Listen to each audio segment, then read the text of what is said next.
My research is on preparation for transition from early years intervention to primary school for children with cerebral palsy in Singapore. It's exploring the voices and experiences of parents, children, and early years professionals. So I'll start with the context of my research. As the experience of school transition has been reported to influence a child's learning and behavior, impacting on educational life and beyond, there has been increased attention on school transition in early childhood research. So the transition from non-compulsory to compulsory education is regarded as one of the most difficult challenges in a child's early educational life. And that's due to the element of change, which can cause confusion and anxiety in children. And it's usually the children's adjustment to new environments, people, and relationships that's quite challenging for them. Furthermore, children with special educational needs and disabilities experience more challenging transitions than children without SEND. So studies have also shown that compared to parents of children without SEND, parents of children with SEND experience more stress as they often have to make greater sacrifices, such as spending more time bringing their children to medical appointments. And then within the context of Singapore, the Compulsory Education Act applies to children from 6 to 14 years old, and previously it actually did not apply to children with special educational needs and disabilities. So it was very recent, only in 2019, that they started to include children with SEND such that they are legislated for compulsory education. And why cerebral palsy? So although the number of children born with cerebral palsy are decreasing because of medical advancement, but that does not mean they do not exist. So I felt that it was all the more important to support them, as attention may not be on them, and there may be a tendency for them to be neglected or forgotten.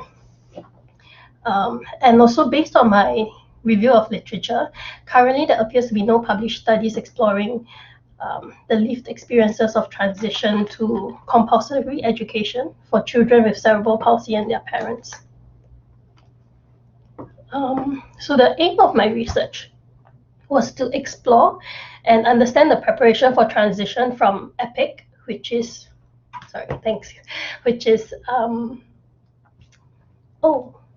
this is the next slide. Yeah, which is to EIPIC, which is an early intervention program for infant and children in Singapore. So the EIPIC program is for children under the age of 7 who have been found by doctors to have a developmental delay or other special needs.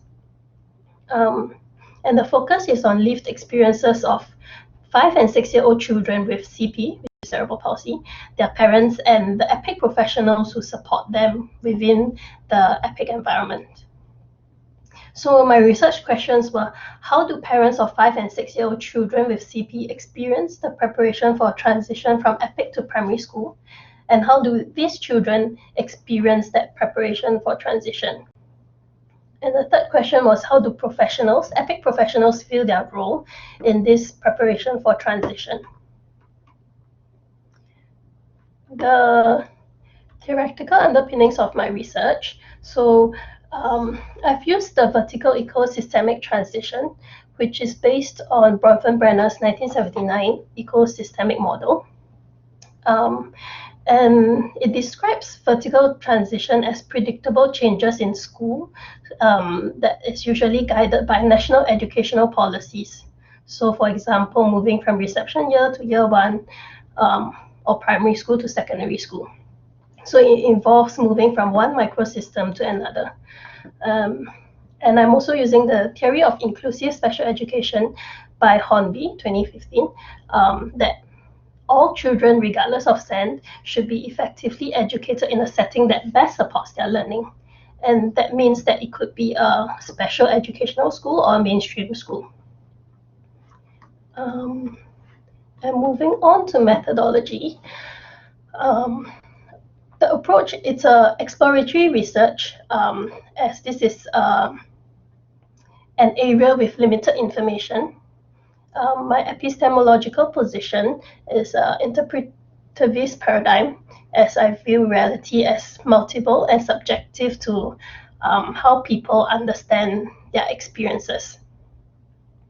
The research tools that I've used are IPA, and it's with 4 parents using semi-structured interviews, and thematic analysis of 1 focus group discussion with 10 EIPIC professionals, and an adapted Mosaic approach to sessions with 4 children.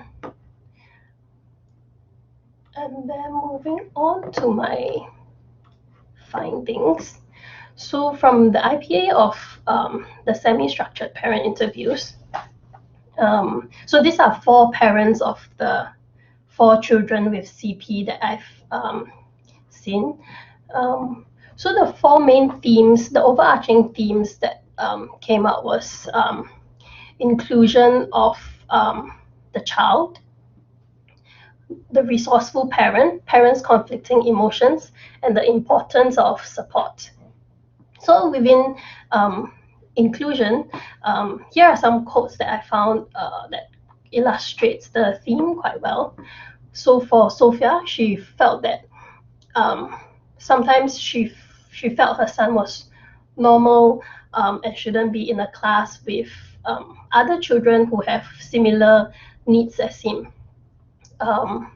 And sometimes she wants to think that her child is normal, but they are not. So that kind of shows that the perception of normality for parents is different. So some parents think that if they are typically developing, that's normal. And another parent think that mainstream school is a normal school. And a third parent, Mary, thought that it's normal to be forgotten by other children when your child have special educational needs and disability. So she thought that it's normal that children will move around and play and then forget about her child. And then there were also different worries of exclusion. So some children, even though they were included within the mainstream preschool, they were actually excluded socially. So they were included in the classroom, they are there, but teachers do not know what to do with them. And children sometimes move away while playing with them. Then these children with CP will be left alone. And also from Sophia's quote, you could see that there is an internal struggle with the diagnosis and the label. So although that the parent knew that her child had CP, but at the same time there was a struggle that she wished that her child was normal. Then the next one for resourceful parent. So under resourceful parent, there are certain parental responsibility challenges and also stress with that. And some of the main parental responsibilities were searching for resources and being aware of the child's activities and deciding on the next school for the child. And challenges that parents found were that it required parents to take the initiative to search for information. So the search for resources for their children was actually quite tedious for them. And sometimes they were quite, if the parent were not able to, they do not have access to internet or are not familiar with how to use like Google, then they would have one less mean of searching for information. And then they would have to depend on teachers or the hospital for information. And the third theme, parents' conflicting emotions. So there were a lot of worrying and there were also self-blame. Some question whether they did not try hard enough for their child, and they worry whether their child can adapt or if society will accept them. But there was also some positivity and appreciation. So they appreciated that the support from the EIPIC teachers, the EIPIC team, and then there were also some positivity, in the sense that one parent actually tried to reframe her negative thoughts, and she thought that she had to think more positive so that she can be there for her son to support him in the future. And then that also leads us to the importance of support, where parents found that communication was very important for them.